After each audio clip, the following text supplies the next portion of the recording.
Hello guys! Tara, samahan niyo po ako magluto ng pigar-pigar. Ayan, syempre ang una natin gagawin, maglagay po muna tayo ng mantika. Damihan po natin ng mantika. Ito po yung pigar-pigar na baka po. Ayan, so pag mainit na po yung mantika, ilagay na rin po natin yung baka.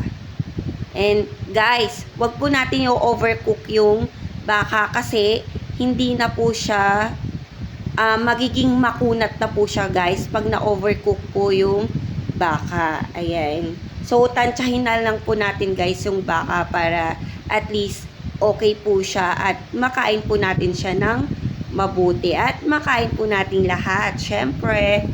Ayan. Then, haluin lang po natin. Kita nyo naman po yung mantika. Mainit na po siya. Ayan. So, haluin lang po natin. So guys, yung baka, hiwa-hiwain lang po ng maliliit or ng maninipis po. Kasi yung baka po, once na makapal po siya, magiging makunat po siya. Lalo na po pag ganyan po na fried. Ayan. Then, ilagay na rin po natin yung repolyo. Kasi mas masarap ang pigar-pigar guys pag may repolyo siya. Ayan.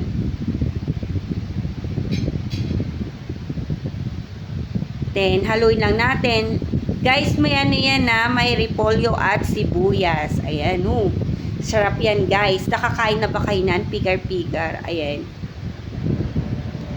Ayan. So, medyo okay na po siya guys. Ayan. Then, haluin lang po natin ulit. Basta guys ha, wag nyo lang po siyang i-overcook para hindi po siya masayang pag kinain nyo po. Para makain po natin lahat. Ayan. So, luto na po siya. Then, i-drain na po natin para matanggal po yung mga mantika, guys. Ayan. Kasi, di ba pag hindi na kasi siya mainit, so, mamantika siya, guys. Ayan. Kaya, need po talaga nating tanggalin yung mantika niya at need po natin siyang i-drain ng mabuti.